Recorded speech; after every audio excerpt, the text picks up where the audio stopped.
Hello बच्चों, let's see the question which says that. तो यहाँ पे हमारे पास एक रिएजेंट है जिसका हम लोग रिएक्शन करा रहे हैं ग्लाइकोल 1 मोल से, और प्रोडक्ट का फिर रिएक्शन करा रहे हैं 2 मोल ग्रिग्नार्ड रिएजेंट से, फिर उसका हाइड्रोलिसिस कर रहे हैं और हमें बताना है find out the final product of the reaction.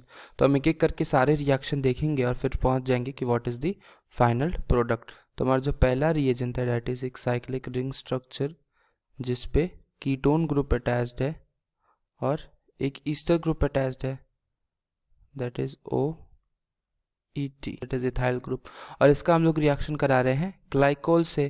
तो हमें पता होना चाहिए जो ग्लाइकोल ग्रुप होता है वो क्या करता है, कार्बोनिल ग्रुप पे अटैक करके एक रिंग स्ट्रक्चर बनाता है। तो ये ग्लाइकोल 1 मोल है, तो सबसे पहले ये कार्बोनिल जो कीटोन ग्रुप है उस पर अटैक करेगा और 1 मोल रिंग स्ट्रक्चर बनाएगा। तो अगर हमारा यहाँ पे रिंग स्ट्रक्चर देखें तो कुछ ऐसा होगा, दैट इज COH, यहाँ पे ये O, फिर ये O, और ये हमारा ये रिंग स्ट्रक्चर बन गया आफ्टर रिमूवल ऑफ वाटर। तो यहाँ पे एक ऑक्सीजन और इसके जो 2 हाइड्रोजन है वो रिमूव हो जाएंगे और हमें यहाँ पे एक वाटर मोल भी मिलेगा प्लस H2O। वाटर मोल रिमूव हो जाएगा और ये एडिशन हो जाएगा ग्लाइकोल ग्रुप का इससे, और जो ईस्टर ग्रुप था वो तो रहेगा ही, दैट इज OET।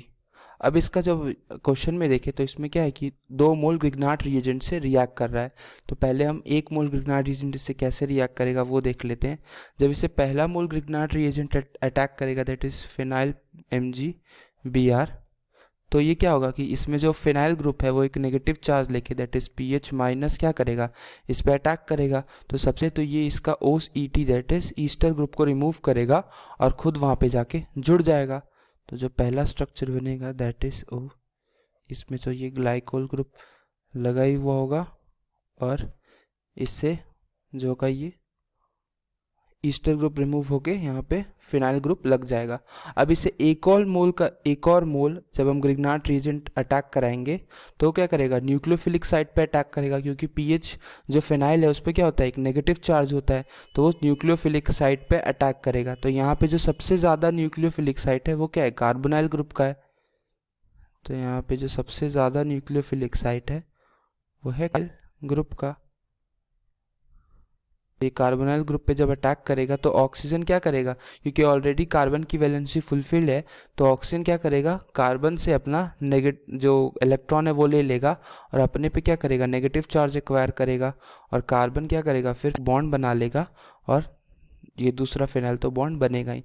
और फाइनली जब हम इसका हाइड्रोलिसिस कराएंगे तो हमें पता होना चाहिए जो ऑक्सीजन है उस पर नेगेटिव चार्ज है, तो आफ्टर हाइड्रोलिसिस क्या होगा, वाटर अपना H3+O, वाटर अपना क्या करेगा, H+ दे देगा, और जो फाइनल स्ट्रक्चर निकल के आएगा that is the product of the question. तो ये ग्लाइकोल जो इससे जुड़ा हुआ है वो रहेगा, प्लस इसमें क्या होगा, ये अल्कोहल बन जाएगा, क्योंकि वाटर अपना H फिनाइल ग्रुप इससे जुड़े हुए रहेंगे। तो this is final product of the reaction. तो अगर हम ऑप्शंस देखें तो जो A ऑप्शन होगा वो करेक्ट आंसर हो जाएगा इस क्वेश्चन का, क्योंकि ये हमारे ऑप्शन से मैच कर रहा है। Hope you understood it well, all the best.